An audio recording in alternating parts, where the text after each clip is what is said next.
এদিকে আজ সকাল 6টার দিকে চিরবিদায় নিয়েছে বিএনপি চেয়ারপারসন বেগম খালেদা জিয়া। দর্শক, আমরা অত্যন্ত দুঃখের সঙ্গে জানাচ্ছি বিএনপি চেয়ারপারসন ও সাবেক প্রধানমন্ত্রী বেগম খালেদা জিয়া আর নেই। বাংলাদেশ জাতীয়তাবাদী দলের চেয়ারপারসন এবং গণতন্ত্রের আপসহীন নেত্রী বেগম খালেদা জিয়া ইন্তেকাল করেছেন। ইন্না লিল্লাহি ওয়া ইন্না ইলাইহি রাজিউন।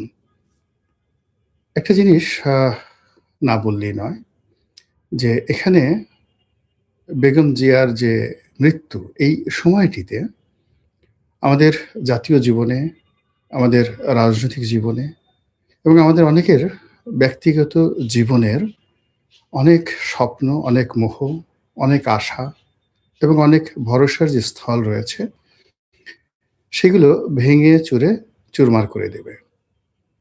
বেগম জিয়াকে নিয়ে আমার ব্যক্তিগত যে স্মৃতি, সেই বিষয় নিয়ে কথা বলবো। তার আগে যে বিষয়টি বলা দরকার যে তিনি পরিণত বয়সে ইন্তেকাল করেছেন এবং তিনি সেই সৌভাগ্যবতী রমণী। বহু রাজনৈতিক উত্থান এবং পতনের মধ্য দিয়ে তার জীবনের পরিপূর্ণতা তিনি পৌঁছে গেছেন এবং জীবন সায়াহ্নে তিনি রাষ্ট্রের আনুকূল্য পেয়েছেন, মানুষের ভালোবাসা পেয়েছেন এবং মৃত্যুর শয্যায় তিনি তার প্রিয়জনকে কাছে পেয়েছেন, সন্তান, তারপরে পুত্রবধূ, নাতি নাতনি থেকে শুরু করে অন্যান্য যারা আছেন তাদের সবাইকে। এটি সাধারণত এই পর্যায়ে রাজনৈতিক যারা ব্যক্তিত্ব তাদের জীবনে এরকম ঘটে না এবং তার এই মৃত্যুকে কেন্দ্র করে সারা বাংলাদেশ কাঁদছে।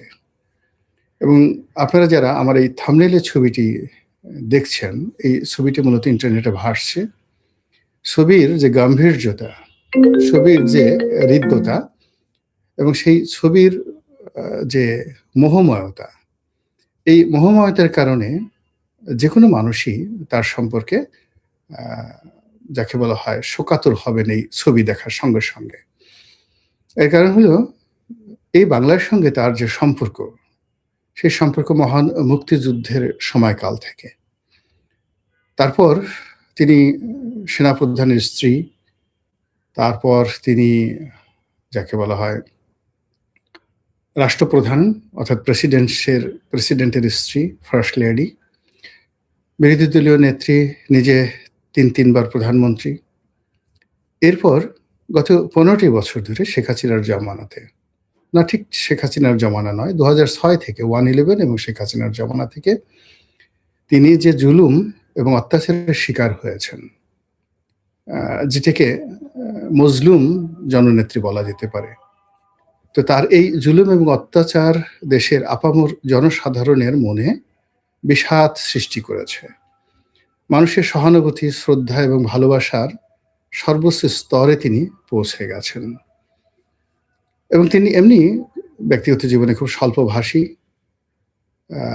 অনাহত কোনো কথাবার্তা তিনি বলেন না বা বলেননি। কারো ব্যক্তিগত বিষয় নিয়ে, তারপর অপ্রয়োজনীয় কোনো বিষয় নিয়ে তিনি কখনোই তার প্রতিক্রিয়া দেখাননি। তার চলনে বলনে এক ধরনের রাজসিকতা ছিল এবং আল্লাহ রাব্বুল আলামিন তাকে যে সৌন্দর্য এবং সৌষ্ঠব দিয়েছিলেন, সেই সৌন্দর্য এবং সৌষ্ঠবের কারণে যেদিন থেকে আমরা তাকে দেখে আসছি, তার পোর্ট্রেট, তার ছবি, তার হাঁটা চলা এবং ব্যক্তিগতভাবে কাছাকাছি আমরা তাকে যখন দেখেছি, তার ব্যক্তিত্বময়তা দ্বারা, তার মাধুর্য দ্বারা, তার শালীনতা দ্বারা এবং তার আভিজাত্য দ্বারা আমরা মোহিত হয়েছি, আমরা শ্রদ্ধা পোষণ করেছি এবং বাঙালি জাতির মধ্যে এইরকম একজন মহর্ষি রমণী যে আছেন এটা আমরা অনুভব করেছি এবং তার অবর্তমানে তিনি আমাদের জন্য যা রেখে গেছেন সেই পোর্ট্রেটটি আমাদের জীবনে ভীষণ রকমভাবে থেকে যাবে। এবং আমরা যখনই বাংলাদেশের রাজনীতির কথা স্মরণ করব, বিএনপির কথা স্মরণ করব, শাসনতন্ত্রের কথা স্মরণ করব, তখন একজন ডিসেন্ট লেডি হিসাবে, একজন ডিসেন্ট মানুষ হিসাবে যদি কারো পোর্ট্রেট আমাদের সামনে আসে, সবার আগে বেগম খালেদা জিয়ার পোর্ট্রেট আমাদের সামনে আসবে। তিনি ইন্তেকাল করেছেন, মহান আল্লাহ রাব্বুল আলামিনের দরবারে তার জন্য অন্তরের অন্তঃস্থল থেকে দোয়া করি আল্লাহ রাব্বুল আলামিন যেন তার আপন করে তার এই যে বান্দা বা বান্দি তাকে ক্ষমা করে দেন এবং জান্নাতের সর্বোচ্চ মাকাম তাকে দান করেন। কৃতজ্ঞতা সহকারে স্মরণ করছি তিনি এই জাতির জন্য কি করেছেন, আর কৃতজ্ঞতা সহকারে স্মরণ করছি আমার সঙ্গে তার সম্পর্ক। তিনি এই যে অসুস্থ যতদিন ছিলেন আমার মধ্যে এক ধরনের মনোবেদনা কাজ করছিল, ভীষণ রকম মনোবেদনা কাজ করছিল। ওনার সঙ্গে আমার কখনো সরাসরি কথা হয়নি, কখনো দেখা হয়নি, কিন্তু আমি জানতাম যে তিনি আমাকে অসাধারণ এবং অস্বাভাবিক স্নেহ করতেন। আমি যে বিএনপির মনোনয়নটা পেয়েছিলাম মূলত তার আগ্রহে, আমি এটা জানতাম না। যখন আমি মনোনয়ন পেলাম তখন মির্জা ফখরুল ইসলাম সাহেব বলেছিলেন যে আপনার এই মনোনয়নে আমরা যে আপনাকে মনোনয়ন দিতে পারলাম 2018 সনে, এই মুহূর্তে সবচেয়ে বেশি খুশি হয়েছেন বেগম খালেদা জিয়া, এবং তিনি তখন জেলে ছিলেন। নির্বাচনের আগে যখন মির্জা ফখরুল ইসলাম সাহেব জেলখানাতে বেগম জিয়ার সঙ্গে দেখা করেছিলেন তখন সম্ভবত তিনি বলেছিলেন যে রনিকে যদি আওয়ামী লীগ থেকে মনোনয়ন না দেয় আপনারা চেষ্টা করবেন তাকে বিএনপি থেকে মনোনয়ন দেওয়ার জন্য। তো সেই কথার প্রেক্ষিতে মির্জা ফখরুল ইসলাম আলমগীর বলতে গেলে জনাব তারেক রহমান সাহেবের সঙ্গে আলোচনা না করেই আমার মনোনয়নটি তিনি নিশ্চিত করেন। তো আমার ধারণা ছিল যে হয়তো জনাব তারেক রহমান সাহেব আমাকে পছন্দ করেছেন বা তিনি হয়তো মির্জা ফখরুল সাহেবকে বলেছেন, কেননা এটা এত দ্রুত হয়েছিল যে ওই সময়টিতে এটা নিয়ে আমার আসলে খোঁজ খবর নেওয়ার মতো সময় ছিল না। তো পরবর্তীতে তারেক রহমান সাহেবের ঘনিষ্ঠ একজন সাংবাদিক আছেন জনাব সালেহ উদ্দিন। তো জনাব সালেহ উদ্দিন ছিলেন, তো থাকার কারণে তিনি কি হলেন, আমি তার কাছে শুনেছি যে আমার এই মনোনয়নের ব্যাপারে মির্জা ফখরুল সাহেবই আসলে ভূমিকা নিয়েছেন। তারেক রহমান সাহেব বরং একটু বিরক্ত হয়েছেন। এই কারণে বিরক্ত হয়েছেন যে মির্জা ফখরুল সাহেব আমাকে যে মনোনয়ন দেওয়া হবে এই ব্যাপারে রহমান সাহেবের সঙ্গে আসলে কোনো আলাপ আলোচনাই নাকি করেননি। এটা সালেহ সাহেব আমাকে বলেছেন পরবর্তীতে। এনিওয়ে নির্বাচনের নমিনেশন পাওয়ার পর আমি তারেক রহমান সাহেবের সঙ্গে একাধিক কথাবার্তা বলেছি। তার সঙ্গে আমার হৃদ্যতাপূর্ণ সম্পর্ক ছিল বা এখনো আছে। কথা হয়েছে, দীর্ঘক্ষণ কথা হয়েছে, কিন্তু এই বিষয়গুলো নিয়ে কখনো আলোচনা হয়নি। তো আমার সঙ্গে বেগম জিয়ার যে সম্পর্কটি এটা কিভাবে হলো এটা আমি খুব সংক্ষেপে আজকে আপনাদেরকে বলছি। সম্ভবত 2013 সনে আমি তখন সংসদ সদস্য। পার্লামেন্টের মধ্যে, পার্লামেন্টের বাইরে আওয়ামী লীগের লোকজন দেখা গেল কোনো উপলক্ষ হলেই বিএনপিকে একটা গালি দিতে হবে, জিয়াউর রহমান সাহেবকে একটা গালি দিতে হবে, বেগম জিয়াকে নিয়ে অশ্লীল অশ্রাব্য কথাবার্তা বলতে হবে। এটা একটা আওয়ামী লীগের স্টাইলে পরিণত হয়েছিল।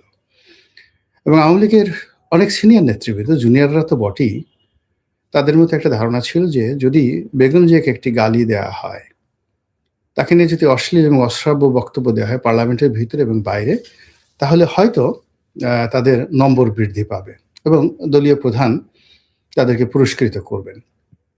তো এই জন্য আপনারা দেখবেন যে ওই পার্লামেন্টে প্রচুর আজে বাজে কথা পার্লামেন্টের ভিতরে এবং বাইরে হয়েছে। তা আমি তখন একেবারে তরুণ সংসদ সদস্য, আমার অত অভিজ্ঞতাও নেই, কোনো কিছু নেই, কিন্তু বিষয়টা আমার কাছে আসলে ভালো লাগেনি।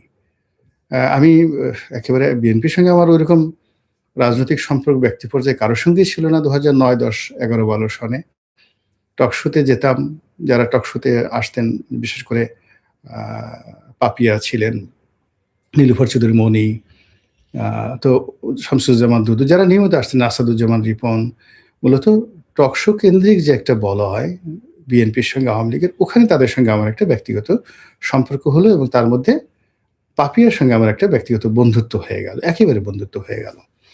তো যাই হোক, তখন আমি লিখতাম, নিয়মিত লিখতাম সমস্ত পত্রপত্রিকায়, শুধু টকশোতে যেতাম না। এটা 11-12 সনের কথা বলছি। তখন বাংলাদেশের 1 নম্বর পত্রিকা এখনো আছে, বাংলাদেশ প্রতিদিন। তো বাংলাদেশ প্রতিদিনে লিখতাম, নয়াদিগন্তে লিখতাম। বাংলাদেশ প্রতিদিনে আমার সপ্তাহে অলমোস্ট 3টি লেখা ছাপা হতো প্রতি সপ্তাহে।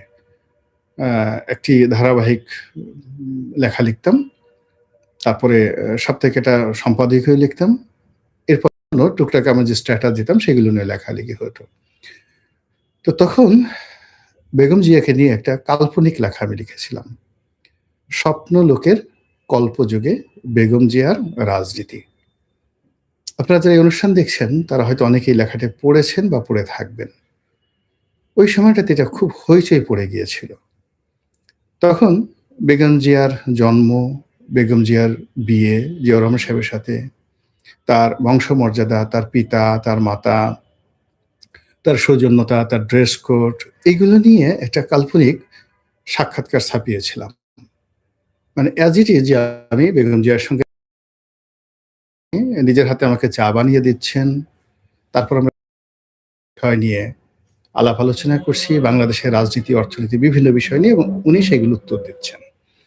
তো এই লেখার মাধ্যমে মূলত ওনার আভিজাত্য, ওনার বৈশিষ্ট্য, ওনার সৌন্দর্য, তারপরে ওনার রাজনৈতিক প্রজ্ঞা এবং ওনার যে কন্ট্রিবিউশন, যেটিকে বলা হয় অবদান, রাজনীতিতে অবদান, এই বিষয়গুলো আমি আমার মতো করে ফুটিয়ে তোলার চেষ্টা করেছি সেই বাংলাদেশ প্রতিদিনের সম্পাদকীয়তে।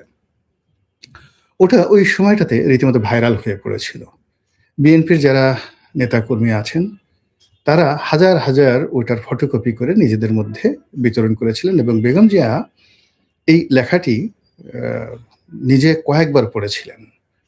তো উনি ওনার ওই সময় শিমুল বিশ্বাস ছিলেন। তো শিমুল বিশ্বাসকেও তিনি বলেছেন, শিমুল বিশ্বাস সাহেব আমাকে টেলিফোন করে ধন্যবাদ জানিয়েছেন। তারপর তিনি যখন জানলেন যে পাপিয়ার সঙ্গে আমার খুব ভালো বন্ধুত্ব, তো পাপিয়াকে তিনি বললেন যে রনিতে খুব ভালো লেখা লিখে, তো ভালো লেখা, ওকে একদিন নিয়ে আসো না আমার কাছে, আমি দেখা করতে চাই। তো পাপিয়া বললো আমাকে, তা আমি বললাম যে দেখো, আমি একটা বিরোধী দলের এমপি, আমি যদি বেগম জিয়ার সঙ্গে দেখা করি, রাজনীতির ওই সৌজন্যতাটা এখন আসলে বাংলাদেশে নেই, এটা আসলে আমি ধারণ করতে পারবো না। তো ওই সময়টাতে আমার দেখা হয়নি তার সঙ্গে। পরবর্তীতে যখন 2014 সনের পরে বা 15 সনে ঢাকা সিটি কর্পোরেশন নির্বাচন হলো, আমি স্বতন্ত্র দাঁড়ালাম। তো ওই সময়টাতে তিনি আমার সঙ্গে টেলিফোনে কথা বলতে চেয়েছিলেন, শিমুল বিশ্বাস সাহেব, তারপরে মীর হেলাল আর ব্যারিস্টার সাইফুর রহমান, ওরা তিনজন ওখানে দাঁড়ানো ছিলেন। তো ব্যারিস্টার সাইফুর আমাকে টেলিফোন করলেন যে ম্যাডাম কথা বলবেন। তা আমি আসলে ভয় পেয়ে গেলাম এই কারণে যে তখন তো দেশের রাজনৈতিক পরিস্থিতি এমন, যেটা বেগম জিয়া আমাকে বলার চেষ্টা করছিলেন। আমি বললাম যে উনি কি বলতে চান? তো উনি বলতে চান যে আসলে রনিকে বলো যে আমি তাকে মনোনয়ন দেব, তার আসলে এই সিটি কর্পোরেশন নির্বাচন থেকে উইথড্র করলে বেটার, তিনি যদি মির্জা আব্বাসকে সমর্থন দেয় তাহলে আমাদের জন্য ভালো হয়। তো তখন আসলে আমরা ধারণা করেছিলাম যে নির্বাচনটা খুব, যাকে বলা হয় সিটি কর্পোরেশন নির্বাচন, যেটা যে সাবেক খোকন সাহেব, যেটা হানিফ সাহেবের ছেলে, তিনি দাঁড়িয়েছিলেন, মির্জা আব্বাস দাঁড়িয়েছিলেন, আমি দাঁড়িয়েছিলাম, এখানে খুব প্রতিযোগিতামূলক হবে। কিন্তু তখন থেকে আসলে ম্যাটিকুলাস ডিজাইনে এই নির্বাচনের কারচুপির যে চিন্তা সরকার করছিল, ওটা আমরা আসলে কল্পনা করতে পারিনি। যাই হোক, আমি নির্বাচন থেকে সরে দাঁড়াইনি, কিন্তু ওনার কথার মতো আমি নির্বাচনের কোনো প্রচার এবং প্রোপাগান্ডা চালাইনি। তো এভাবে ডে বাই ডে পরিস্থিতি খারাপ হতে থাকলো। 2018 সালে আমি আওয়ামী লীগ থেকে মনোনয়ন চাইলাম, কিন্তু যখন আমি পেলাম না, তখন হঠাৎ করে সেই যে সাংবাদিক সালেহ সাহেব, তিনি আমাকে টেলিফোন করলেন যে এরকম ব্যাপার, বিএনপি আপনাকে মনোনয়ন দিতে আগ্রহী, আপনি রাজি কিনা? তা আমি 2 দিন চিন্তা ভাবনা করলাম। তিনি 2-3 বার আবার টেলিফোন করলেন। আবার টেলিফোন করার পর তারপর শেষে আমি রাজি হলাম এবং মনোনয়ন পেলাম। কিন্তু এর মধ্যে একটা ঘটনা ঘটে গেল। জনাব মোসাদ্দেক আলী ফালু, যিনি এনটিভির মালিক, তো মোসাদ্দেক আলী ফালুর যে স্ত্রী লিটা, উনি আমার বন্ধু মানুষ, এখন আবার আমার বিআইন লিটা, ফালু সাহেবের স্ত্রী। বিআইন মানে লিটার যে ভাগ্নে, তার কাছে আমার মেয়ে বিয়ে দিয়েছি। তো সেই সুবাদে লিটার সাথে এটা খুব ভালো সম্পর্ক, পারিবারিক সম্পর্ক। আর লিটার সাথে সম্পর্কের কারণে ফালু সাহেবের সাথেও ওরকম ভালো সম্পর্ক। তো ফালু সাহেব একদিন চা খাওয়ার দাওয়াত দিয়েছেন, তো আমি গেলাম। তিনি বললেন যে আসলে ম্যাডাম আপনার সঙ্গে একটু দেখা করতে চাচ্ছেন বা আপনাকে দাওয়াত দিয়েছেন, চলেন। এটা সম্ভবত 2016 সনের দিকে বা 17 সনের দিকে। তো আমি বললাম যে ভাই, আসলে এই সময়টিতে চারিদিকে গোয়েন্দা সংস্থাগুলো গিজগিজ করছে, আমাকে ফলো করে, আমি আওয়ামী লীগে আছি, কিন্তু মনে করে যে আমি আওয়ামী লীগে নেই। তো এই অবস্থাতে আসলে বেগম জিয়ার সঙ্গে দেখা করলে আমার একটা নৈতিক দুর্বলতা কাজ করবে, আমি এটা আসলে চাচ্ছি না। ফালু সাহেব বললেন যে এটা আমার ব্যাপার, আমরা এমনভাবে আপনাকে নিয়ে যাব গোয়েন্দা সংস্থার বাপও টের পাবে না আর কি। আমি বললাম যে সেটা টের না পাক, কিন্তু আল্লাহ তো জানবেন। ২ নম্বর হলো যে আমি তো নিজের কাছে দুর্বল হয়ে থাকবো। তো এই কারণে আসলে আমার বেগম জিয়ার সঙ্গে আসলে দেখা হয়নি। গত ১৪ মাসে তিনি অনেকটা মুক্ত। আ তার সঙ্গে দেখা করার অনেক সুযোগ ছিল। কিন্তু আমার আসলে গত ১৪ মাসে, অর্থাৎ এই যে শেখ হাসিনার পতনের পরে আ ঠিক নিজের যে আগ্রহটা, এটা ভাটা পড়ে গেছে রাজনীতির ব্যাপারে। আর দ্বিতীয়ত আমার কাছে মনে হয়েছে বেগম জিয়া আসলে খুবই অসুস্থ। অনেকে তার সঙ্গে দেখা করছেন নিজেদের রাজনীতির নম্বর বাড়ানোর জন্য। কিন্তু আমার অবস্থা দৃষ্টে মনে হয়েছে যে কারো সঙ্গে দেখা করা, কথা বলা তার জন্য আ ঠিক খুব কষ্টের একটা বিষয়। উনি যদি খুব প্রয়োজন মনে করতেন আমার সঙ্গে দেখা করার বিষয়ে, আ আগ্রহ প্রকাশ করতেন, তাহলে আমি হয়তো আ তখন যেতাম। কিন্তু যেহেতু তিনি আগ্রহ প্রকাশ করছেন না, এখন আমি যদি স্বপ্রণোদিত হয়ে সেখানে যাই, এটা তার জন্য কষ্ট হতে পারে। এজন্য আমার আসলে যাওয়া হয়নি। উনার বেশ কয়েকজন সিকিউরিটির কর্মকর্তা আছেন, যারা আমার খুব ভক্ত। তারা নিয়মিত টেলিফোন করতেন, ম্যাডামের শরীর স্বাস্থ্য সম্পর্কে আমাকে জানাতেন এবং আমি সবসময় জানতাম যে তিনি আসলে কি অবস্থাতে আছেন। তো এই যে একটি অবস্থা, সেই অবস্থার কারণে কি হলো, আ উনার প্রতি আমার যে শ্রদ্ধা, আমার প্রতি উনার যে স্নেহ, এটি আ সামনাসামনি বসে আমার অনুভব করার কখনো সুযোগ হয়নি। ওই যে স্বপ্নলোকের কল্পযোগে বেগম জিয়ার রাজনীতি যেভাবে একটা কল্পনা মিশ্রিত আ ভাষা দিয়ে, অনুভূতি দিয়ে, আবেগ দিয়ে আমি সেটা লিখেছিলাম। উনার সম্পর্কে আমার ঠিক সেই যে আবেগটি সেই পর্যায়েই রয়ে গেছে। তো তিনি এরই মধ্যে বেশি অসুস্থ হয়ে হাসপাতালে গেলেন। তারপর এখন ইন্তেকাল করেছেন। আ এটি আমার জীবনের একটা দুঃসহ স্মৃতি হয়ে থাকবে যে আমি আ যার কারণে বিএনপিতে যোগদান করলাম, যার আগ্রহে বিএনপিতে আসলাম, যার বদান্যতা আনুকূল্যে বিএনপির মনোনয়ন পেলাম, তার সঙ্গে আমার কোনোদিন আ চাক্ষুষ সাক্ষাৎ হলো না। তো কাজেই আমি আমার জায়গা থেকে যতদিন জীবিত থাকব, ততদিন তার জন্য দোয়া করব, তার প্রতি কৃতজ্ঞ থাকব এবং তার বিদেহী আত্মার মাগফিরাত কামনা করব। তার যে শোক সন্তপ্ত পরিবার যারা আছেন, জনাব তারেক রহমান সাহেব, অন্য যারা আছেন, কখনো যদি আমার মতো ক্ষুদ্র মানুষ আমার কোনো সাহায্য সহযোগিতা এই তার পরিবারের যারা লোকজন, তার রক্তের যারা ধারক বাহক, তাদের প্রয়োজন হয়, আমি ঠিক সেই সহযোগিতাটা করার জন্য সবসময় কায়মনোবাক্যে আমি চেষ্টা করব। আল্লাহ বেগম জিয়ার রুহের মাগফিরাত দান করুন, তাকে জান্নাতের সর্বোচ্চ মাকাম দান করুন। তার পক্ষ থেকে আপনারা যারা দেখছেন, সবার কাছে দোয়া চাচ্ছি, তার পরিবারের পক্ষ থেকে, আমার নিজের পক্ষ থেকে। আর আপনাদের যদি কারো তার ব্যাপারে কোনো অভাব থাকে, অভিযোগ থাকে, আল্লাহর হস্তে তাকে ক্ষমা করে তার জন্য দোয়া করার জন্য মিনতি রাখছি।